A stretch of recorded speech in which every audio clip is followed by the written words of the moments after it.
I'm Nicolai Dyroff. I'm a lawyer by profession. I'm a company lawyer. I'm employed with SAP SE since the last 20 years. But in the context of the standards, I'm representing the Going Kreis, which is a forum and think tank of people responsible positions from businesses and science who act as thought leaders and drive forward targeted initiatives for human resources and employment. My focus in HR is mergers and acquisitions. I started with Dean in 2011, exactly 10 years ago, and in 2015 with ISO. And my interest is to develop globally standards for human reporting. How did you come to ISO 30414? In the environment of mergers and acquisition, we all developed our own KPIs. And I was always looking for some standards which applies nationally or globally, and I couldn't find any, because we have to understand worldwide and talk the same language.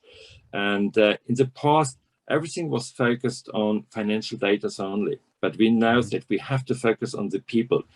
People makes a difference. No figures make any differences. We only can look back and understand our financial figures, but there were no figures who tells us how the future could look like. And so therefore we started to develop those HR reporting standards.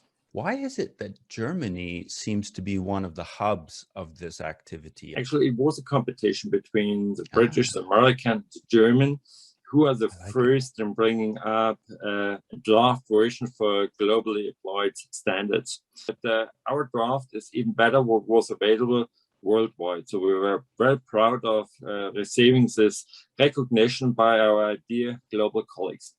We started talking about it in 2015. Now it's 6 years later. In 3 years, we have the standard. And now we are already considering what can we do better in the future with the standard.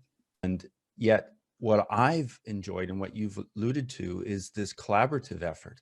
And maybe that's part of it is the German culture, works council, sort of this more stakeholder involvement that Germany might be ahead of other markets. In Germany, you're absolutely right. We are dependent on co-determination. We have social partners and business partners, so the works council and the unions. And we are brought up in just involving them in all our ideas. On the one side, it's a little bit slower, but at the end, if you get more insight in it, especially from an employee's perspective, you only can do better with them. Coming back to this idea of the ISO 30414 standard, you have a great article on the HCM Impact website, and I encourage everyone to read that article. But definitely related to that article is sort of what are some of the misunderstandings about either standards or this particular standard? Do we really need it? Those questions were raised by the employers, associations. They tried to stick to their old ways how to act on human resources, how to deal with people. And we said, no, we have to change this. We had a fierce discussion, for example, about one topic about employment costs.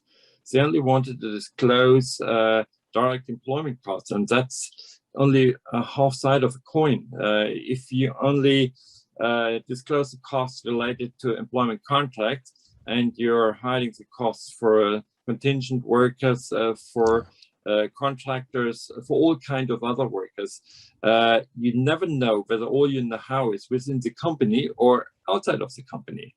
Right. And all employers need to know whether they have close they can really tackle the know-how or whether they are dependent from outside. And they tried to defend this position. At the end, they were not successful, especially not on a global basis. Another argument was we have developed our own process. I already mentioned that topic and our performance indicators, and they are so different to all others. And our argument was, no, when you talk about people, it can't be different, because if you try to understand or to talk in a sustainable way, your approach is not sustainable because you try to keep what you did in the past, but the future is different. Get a better sense of where others are coming from. You start to see the common ground.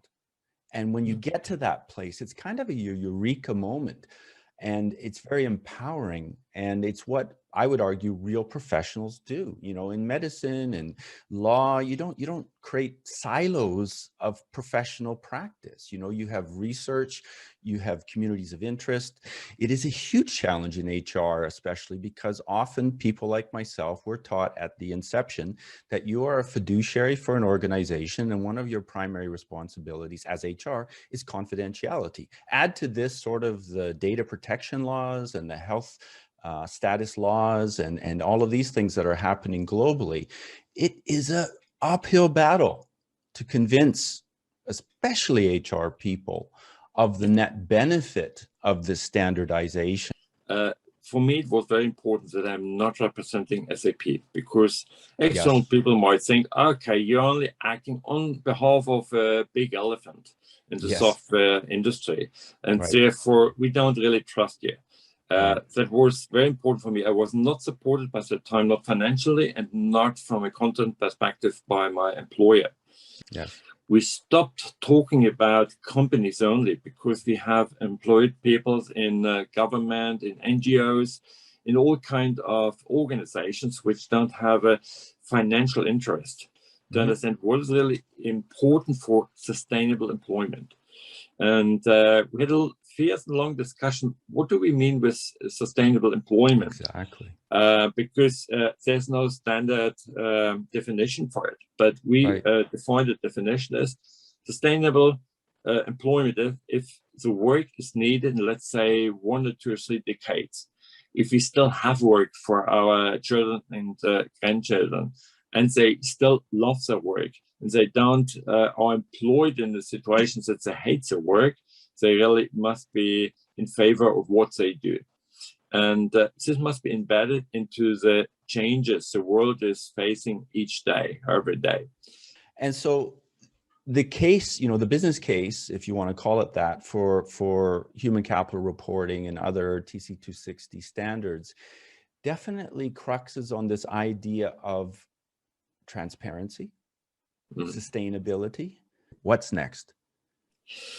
Okay, what we are currently doing is to spread the good news. That means we're in the midst of a global go-to-market initiative. It's Race to Tide.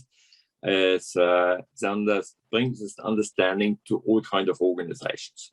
So we are very good in convincing the financial sector, so the big players, but it always starts with the people.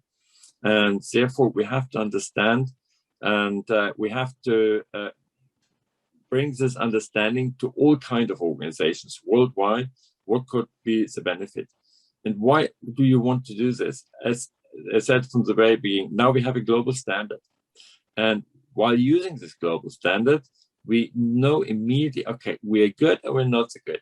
It's not so much understanding the weaknesses of your organization. You have to understand where you're good and where you're really strong in order to retain this situation, this process.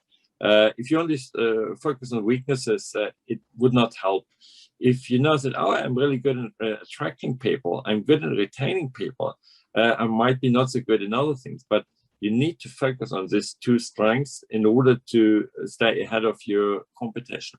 Most HR people who are generalists or comp specialists, for example, they sort of understand the benchmarking idea of internal and external benchmarking, right? You sort of have internal pay grades, but you need to benchmark against the market.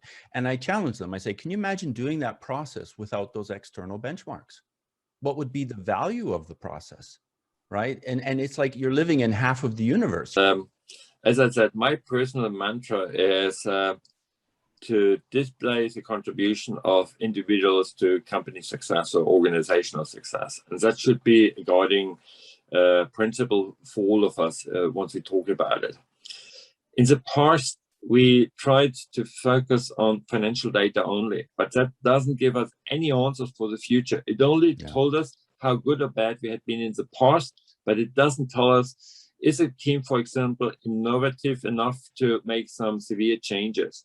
And as the market is changing fundamentally every 2 or 3 years, we need people who can adapt to those changes. If you look at those 58 KPIs, a single KPI doesn't tell you a lot.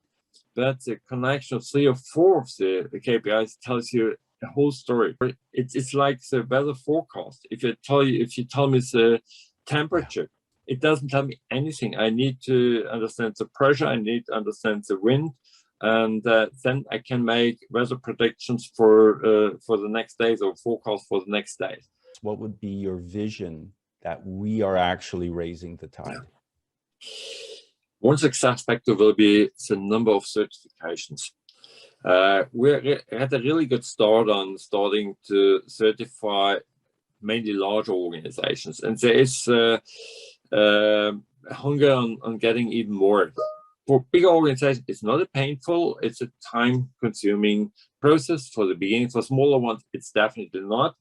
In 2 years from today, we should have a release of 30414. So we are currently thinking about the strengths and weaknesses of the standard. And the certification process tells us, okay, that's a number which is easily to obtain. These are numbers which are not so important for the business, and other definitions are not clear enough.